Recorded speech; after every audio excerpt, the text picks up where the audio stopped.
Aquella tarde de verano, el jardín resplandecía bajo el sol dorado de la costa. Las sillas blancas, perfectamente alineadas, acogían a los invitados que vestían sus mejores galas. El ambiente estaba impregnado de emoción y expectativa. Era uno de esos momentos que marcan la vida para siempre, una boda que prometía ser perfecta en cada detalle. Carlos esperaba nervioso junto al altar improvisado, ajustándose la corbata una y otra vez. Sus ojos reflejaban una mezcla confusa de emociones mientras observaba a los invitados tomar asiento.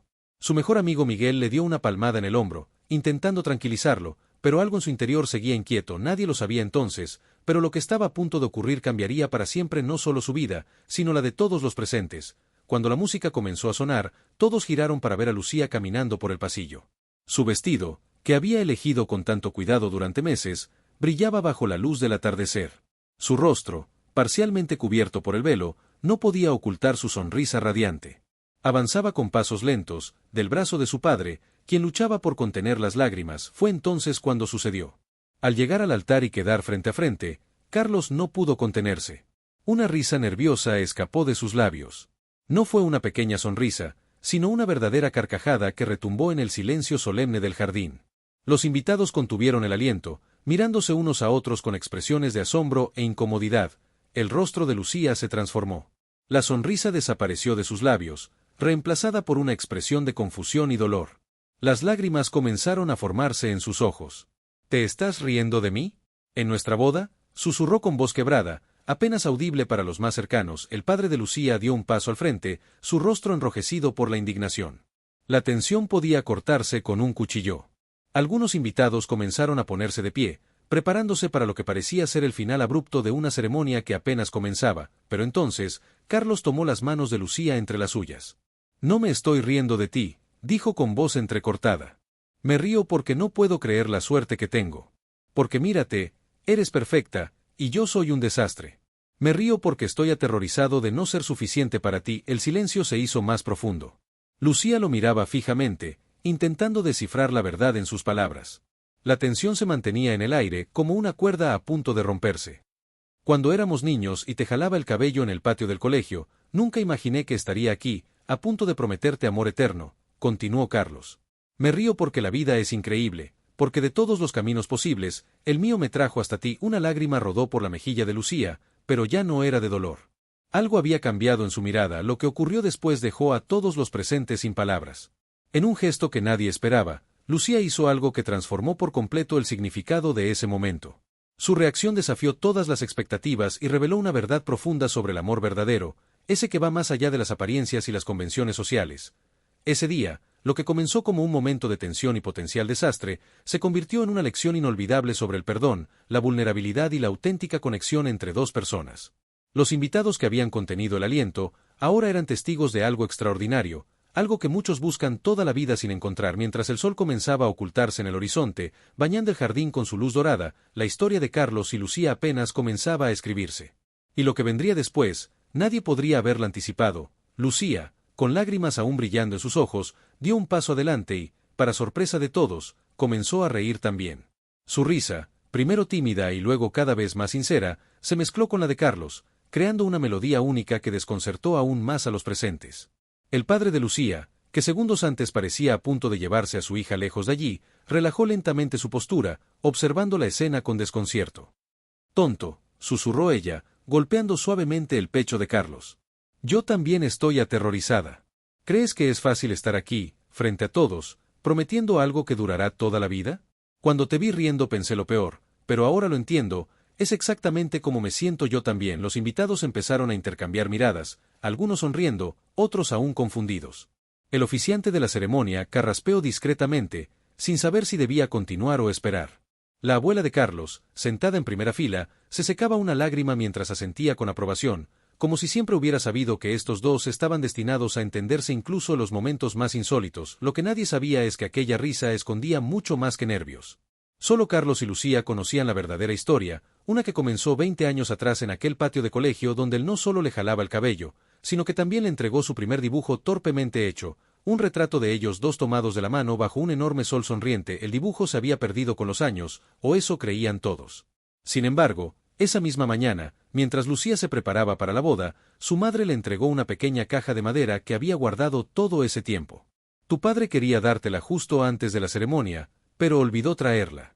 La encontré entre sus cosas cuando regresé a casa por el ramo. Dentro de la caja estaba aquel dibujo desgastado, con los colores desvanecidos pero con la misma inocencia intacta. Y junto a él, una pequeña nota escrita por Carlos a sus 8 años. Cuando seamos grandes, nos casaremos y seremos felices para siempre. Lucía había llevado ese papel doblado dentro del corsé de su vestido, justo sobre su corazón. Y cuando vio a Carlos reír, entendió que ambos estaban viviendo un momento que, de alguna manera, habían soñado desde niños. Mientras la ceremonia continuaba, ahora con un ambiente más relajado pero profundamente emotivo, Alejandro, el primo de Carlos, los observaba desde la quinta fila con una expresión indescifrable. Pocos sabían que Alejandro había estado con ellos, respondió la mujer con un acento ligeramente extranjero. Lo que está pasando no es justo para nadie. Al otro lado del salón, Carlos finalmente notó la conmoción. Su rostro palideció completamente al reconocer a la recién llegada. Se levantó bruscamente, derramando una copa de champán sobre el mantel blanco. El líquido dorado se extendió como una mancha de culpa imposible de ocultar. En ese preciso momento, Lucía emergió de la pista de baile, con los ojos brillantes por las lágrimas contenidas y una pregunta en los labios. Carlos, ¿quién es Elena? El silencio cayó sobre el salón como una losa de piedra. La música seguía sonando, pero nadie bailaba ya. Todos los ojos estaban fijos en el drama que se desarrollaba frente a ellos. La mujer del vestido azul dio un paso al frente, mientras Teresa intentaba detenerla sin éxito. Yo soy Elena, dijo con voz clara. Y creo que todos merecemos saber la verdad de una vez por todas. Las palabras quedaron suspendidas en el aire, cargadas de promesas y amenazas. El tiempo pareció detenerse mientras Carlos, atrapado entre su pasado y su presente, miraba a los ojos a las dos mujeres que habían marcado su vida. Lo que dijera a continuación cambiaría el destino de todos los presentes. Carlos se quedó petrificado, con la mirada fluctuando entre Lucía y Elena, como un péndulo atrapado entre dos polos opuestos de su vida. El murmullo de los invitados fue creciendo, primero como un zumbido lejano, luego como una ola que amenazaba con arrastrarlo todo. La madre de Lucía se llevó una mano al pecho, mientras que su padre, que minutos antes había brindado por la felicidad de su hija, apretaba la mandíbula con una furia apenas contenida. Esto es un malentendido, balbuceó Carlos, extendiendo las manos en un gesto suplicante hacia Lucía. Puedo explicarlo todo, te lo juro, pero Lucía retrocedió un paso, como si las palabras de Carlos fueran piedras lanzadas contra ella. ¿Un malentendido? ¿Llamas malentendido a ocultarme que estuviste comprometido con otra mujer? ¿Qué más no me has contado, Carlos? Elena permanecía serena en medio de la tormenta, con una dignidad que resultaba casi dolorosa de presenciar. Sus ojos, de un verde profundo, no reflejaban odio ni despecho, sino una tristeza inmensa y una determinación inquebrantable. No vine a arruinar tu boda, dijo Elena, dirigiéndose a Lucía. Pero hay cosas que debes saber, cosas que afectan a más personas de las que imaginas. Teresa intentó intervenir, colocándose entre ambas mujeres. Este no es el momento ni el lugar, suplicó, mirando a Elena con una mezcla de reproche y compasión. Hay otra forma de resolver esto. Alejandro observaba la escena con el corazón desbocado. Sabía más de lo que aparentaba, mucho más. Se debatía entre la lealtad a su primo y lo que consideraba justo. Finalmente, dio un paso al frente. Carlos, dijo con voz firme, es hora de la verdad. Todos merecen saberla. El padre de Lucía se acercó a su hija, rodeándola con un brazo protector. ¿Alguien puede explicarme qué demonios está pasando aquí?, exigió, su voz resonando por todo el salón. Los músicos habían dejado de tocar. Los camareros se habían detenido, bandejas en mano, como figuras congeladas en un cuadro surrealista. El tiempo parecía haberse suspendido en aquel espacio donde la felicidad y el dolor colisionaban con fuerza devastadora. Carlos miró a Lucía, sus ojos implorando comprensión. Todo comenzó hace 3 años, durante aquel viaje a Madrid, comenzó, su voz quebrándose. Conocí a Elena en circunstancias complicadas. Estábamos trabajando en el mismo proyecto, pasábamos mucho tiempo juntos, y yo estaba perdido, Lucía. Habíamos terminado nuestra relación, ¿recuerdas? Dijiste que necesitabas tiempo para encontrarte a ti misma. Lucía asintió lentamente, recordando aquella dolorosa separación que pensaba haber superado. Pero volvimos a estar juntos 6 meses después, susurró. Me dijiste que no había habido nadie más, punto. Y no mentí, respondió Carlos con desesperación. No en el sentido que tú piensas. Elena y yo, lo nuestro fue intenso pero breve. Cuando regresé a ti, lo nuestro había terminado. Elena dio un paso adelante, su compostura empezando a resquebrajarse. Diles la verdad completa, Carlos. No más mentiras, no más secretos. Ya no puedo seguir viviendo así, y ellos merecen saberlo. Un silencio sepulcral cayó sobre la sala. Incluso las velas parecían contener su parpadeo, como si también estuvieran a la espera de la revelación. Carlos cerró los ojos por un momento, como reuniendo fuerzas. Cuando los abrió, había en ellos una mezcla de resignación y valor. Elena y yo tuvimos un hijo, dijo finalmente, las palabras cayendo como un martillo sobre la frágil estructura de la celebración. Un niño que nació después de que regresara contigo, Lucía. Un niño del que me enteré cuando ya habíamos retomado nuestra relación. El jadeo colectivo de los invitados fue como una ráfaga de viento helado. Lucía se tambaleó, y si no hubiera sido por el apoyo de su padre, habría caído. Su rostro, antes radiante de felicidad, ahora estaba pálido como el papel. «¿Un hijo?», repitió incrédula. «¿Tienes un hijo y nunca me lo dijiste? Toda nuestra relación ha sido una mentira». Elena sacó de su bolso una fotografía y la sostuvo en alto. «Se llama Mateo», dijo con voz entrecortada. «Tiene 2 años y está enfermo. Necesita a su padre, Carlos. Ya no puedo seguir ocultándolo». Teresa se adelantó entonces, y en su rostro había culpabilidad. «Yo lo sabía, Lucía», confesó. «Lo supe hace 3 meses, cuando Elena me contactó. Intenté convencer a Carlos para que te lo dijera antes de la boda, pero él insistía en que encontraría el momento adecuado. La traición de su mejor amiga fue el golpe definitivo para Lucía». Lágrimas silenciosas comenzaron a rodar por sus mejillas, arruinando el cuidadoso maquillaje que había tardado horas en aplicarse esa mañana. Su vestido de novia, antes símbolo de felicidad, ahora parecía una cruel burla del destino. Alejandro no pudo contenerse más. «Hay algo más que todos deberían saber», dijo, su voz cortando el aire como un cuchillo. «Algo que escuché hace 3 meses, algo que cambia todo». Carlos se giró hacia él, el terror reflejado en sus ojos. «No lo hagas, Alejandro. Por favor», pero era demasiado tarde. Las palabras que estaban a punto de ser pronunciadas alterarían para siempre el curso de aquella noche y de las vidas de todos los presentes. En aquel salón, decorado para celebrar el amor, la verdad estaba a punto de emerger en toda su cruda realidad. Alejandro respiró hondo, consciente de que sus próximas palabras serían como una bomba en medio de aquella celebración ya fracturada.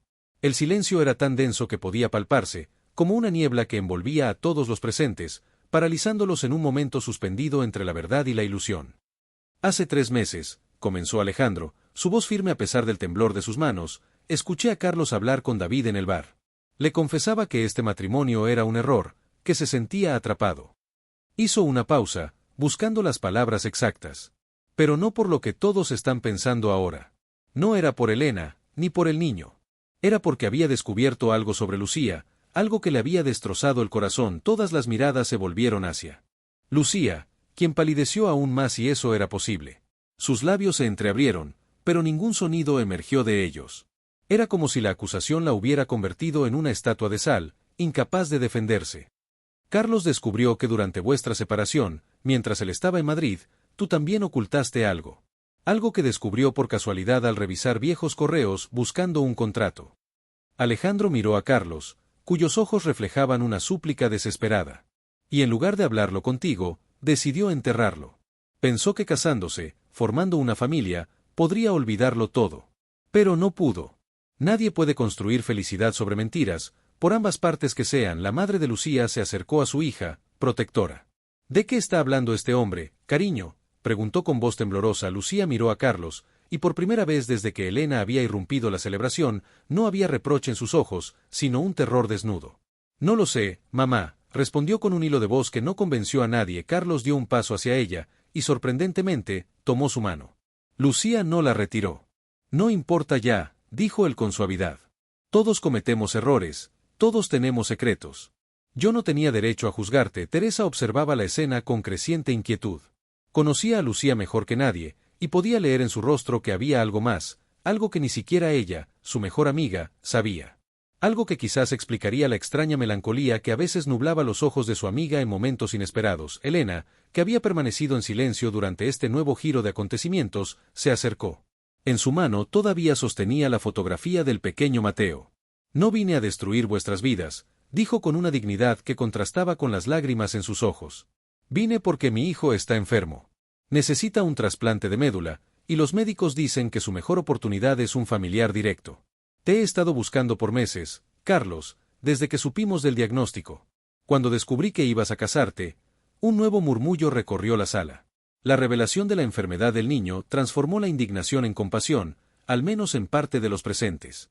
El padre de Lucía, que había estado a punto de expulsar a todos los involucrados en aquel drama, pareció deflarse ligeramente. Carlos miró la fotografía con expresión devastada.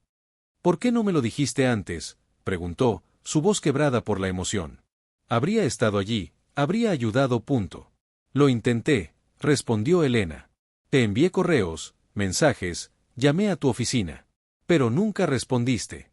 Fue Teresa quien finalmente me escuchó, quien accedió a ayudarme a contactarte. Pero me pidió que esperara hasta después de la boda». Todas las miradas se dirigieron entonces a Teresa, cuyo rostro reflejaba una culpabilidad imposible de ocultar. «Lo hice por ti, Lucía», dijo, las lágrimas corriendo libremente por sus mejillas. «Pensé que si Carlos lo sabía antes, cancelaría la boda. Y tú estabas tan ilusionada, tan feliz». «No tenías derecho», susurró Lucía, el dolor de la traición tiñendo cada palabra. «Ni tú, ni Carlos, ni nadie tenía derecho a decidir qué información podía manejar o no. Todos me han tratado como a una niña incapaz de enfrentar la realidad». La tensión era tan palpable que casi podía verse en el aire, como hebras de cristal a punto de romperse. Los invitados guardaban un silencio sepulcral, divididos entre quienes querían marcharse discretamente y quienes, movidos por una mórbida fascinación, no podían apartar la mirada del drama que se desarrollaba ante ellos. Fue entonces cuando ocurrió lo inesperado. Miguel, el mejor amigo de Carlos y padrino de la boda, se adelantó. Su rostro, normalmente jovial, estaba ahora tenso y serio. «Hay algo más que todos deben saber», dijo con voz clara. «Algo que cambiará completamente cómo ven esta situación». Carlos lo miró confundido. «¿De qué estás hablando, Miguel?». «Ya no hay más secretos». Miguel sacó de su bolsillo interior un sobre arrugado. «Esto llegó a mi casa hace 3 días», explicó. «Estaba dirigido a ti, Carlos, pero con mi dirección. No entendí por qué hasta que leí el contenido». Miró a Elena, luego a Lucía, y finalmente a Carlos. «Creo que es hora de que todos sepan la verdad. La verdad completa». El tiempo pareció detenerse mientras Miguel abría lentamente el sobre. Las velas parpadeaban, proyectando sombras danzantes sobre los rostros expectantes. Fuera de la carpa, el viento había comenzado a soplar, meciendo los árboles del jardín y creando una banda sonora ominosa para lo que estaba a punto de revelarse. «Antes de leer esto», dijo Miguel, sosteniendo el papel con manos ligeramente temblorosas, «quiero que sepas, Carlos, que siempre he sido y seré tu amigo. Pase lo que pase después de esta noche». Carlos asintió lentamente, una sensación de fatalidad apoderándose de él. Sabía, de alguna manera, que lo que estaba a punto de escuchar cambiaría su vida para siempre.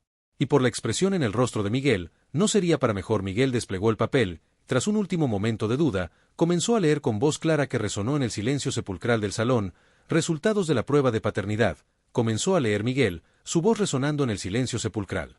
«Basado en el análisis de los marcadores genéticos proporcionados, se concluye con un 99.99998% de certeza que Carlos Reyes no es el padre biológico del menor Mateo Vidal». Un jadeo colectivo recorrió la sala. Carlos se tambaleó como si hubiera recibido un golpe físico, mientras Elena dejaba caer la fotografía al suelo, su rostro descompuesto por la sorpresa y la vergüenza. «Esto no puede ser cierto», balbuceó Elena, recogiendo la fotografía con manos temblorosas. «Yo nunca, no hubo nadie más». Miguel continuó leyendo. «Adicionalmente, el análisis revela una coincidencia genética significativa con el señor David Hernández, sugiriendo una probabilidad del 99.9997% de paternidad». Las miradas se dirigieron instintivamente hacia David, el amigo de Carlos que había estado bebiendo en silencio en una mesa alejada. Su rostro, pálido y desencajado, confirmaba lo que el informe declaraba. Se puso de pie con dificultad, como un hombre que camina hacia el patíbulo. «Yo no lo sabía», dijo con voz apenas audible. «Te juro por Dios que no lo sabía, Carlos». Carlos miraba alternativamente a su amigo y a Elena, intentando procesar lo que acababa de descubrir. «¿Tú y David?», preguntó finalmente, la incredulidad dando paso lentamente a una extraña calma. Elena sollozaba ahora abiertamente. «Fue solo una noche, después de que te marcharas de Madrid. Estaba destrozada, y David vino a consolarme. Jamás pensé que Lucía, que había permanecido en silencio, se acercó a Carlos y, para sorpresa de todos, tomó su mano. «¿Y el correo que encontraste?», preguntó suavemente. «El que te hizo dudar de nuestro matrimonio». Carlos la miró con ojos brillantes de lágrimas. «Era un intercambio con un médico. Hablabas de un procedimiento, de cómo afectaría tus posibilidades de tener hijos. Pensé que habías estado embarazada y habías decidido no tenerlo sin consultarme». Lucía cerró los ojos un momento, el dolor evidente en su rostro. No fue así, dijo finalmente. Durante nuestra separación, me diagnosticaron endometriosis severa. Los médicos me dijeron que sería muy difícil que pudiera concebir naturalmente. No te lo conté cuando volvimos porque tenía miedo de que no quisieras estar con alguien que quizás nunca podría darte hijos. La revelación cayó como un manto de silencio sobre todos.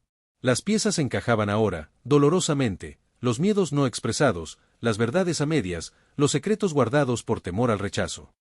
¿Por qué no confiaste en mí?, preguntó Carlos, su voz quebrada por la emoción. Por la misma razón que tú no confiaste en mí con lo de Elena, respondió Lucía. Miedo. El miedo nos ha traído hasta aquí. Elena se acercó a la pareja, la dignidad regresando lentamente a su postura. Lo siento, dijo simplemente. Nunca quise, nunca imaginé que las cosas serían así. Mateo realmente está enfermo, esa parte es verdad. Pero ahora entiendo que debo buscar ayuda en otro lugar. David se había acercado también, su rostro una máscara de culpa y resolución. Yo me haré cargo, dijo, mirando a Elena. Si lo que dice ese informe es cierto, Mateo es mi hijo. Y no pienso abandonarlo. Los invitados comenzaron a dispersarse discretamente, comprendiendo que aquel momento pertenecía solo a los implicados en el drama. El padre de Lucía, que había estado a punto de intervenir varias veces, se mantuvo ahora en silencio, respetando la decisión de su hija de manejar la situación. Teresa se acercó a Lucía, las lágrimas corriendo libremente por sus mejillas. ¿Podrás perdonarme algún día?, preguntó con voz temblorosa. Lucía la miró largamente. El perdón lleva tiempo, Teresa. Pero no quiero perder a mi mejor amiga por un error, por grave que sea. Alejandro observaba la escena desde un rincón, reflexivo. Se acercó a Carlos y, sin palabras, le ofreció un abrazo que su primo aceptó con gratitud. Cuando la sala finalmente quedó casi vacía, solo Carlos y Lucía permanecían en el centro, todavía vestidos de novios, aunque ya no eran los mismos que habían iniciado la ceremonia horas antes. ¿Qué hacemos ahora?, preguntó Carlos, sosteniendo aún la mano de Lucía. No lo sé, respondió ella con honestidad. Pero creo que, por primera vez, no hay secretos entre nosotros. Y es un buen lugar para comenzar. Afuera, el amanecer comenzaba a teñir el cielo de tonos rosados y dorados. La noche de revelaciones llegaba a su fin, dejando tras de sí el dolor de las verdades expuestas, pero también la posibilidad de sanar, de reconstruir sobre cimientos más sólidos. Carlos sonrió débilmente. ¿Recuerdas cuando me reí durante la ceremonia y todos pensaron que me burlaba de ti? Lucía asintió, una pequeña sonrisa formándose también en sus labios. Me reía porque pensaba en lo irónico que era, continuó Carlos. Estaba a punto de prometer amor eterno, sinceridad absoluta, mientras guardaba secretos que me carcomían por dentro. Pero ahora ya no hay mentiras. Se miraron a los ojos, reconociéndose verdaderamente por primera vez en mucho tiempo. Y en esa mirada había dolor, ciertamente, pero también un nuevo entendimiento, una oportunidad. Quizás, dijo Lucía suavemente, podríamos intentarlo de nuevo. Esta vez sin miedo, sin secretos. Carlos asintió, la esperanza iluminando su rostro cansado. Me gustaría eso. Y así, mientras el sol naciente bañaba el jardín con su luz promisoria, dos personas heridas pero honestas por fin, dieron el primer paso hacia un futuro incierto pero auténtico, aprendiendo la más valiosa lección, que el amor verdadero no es perfecto, sino transparente, y que a veces, solo después de que todas las verdades salen a la luz, es posible reír sin sombras en el corazón.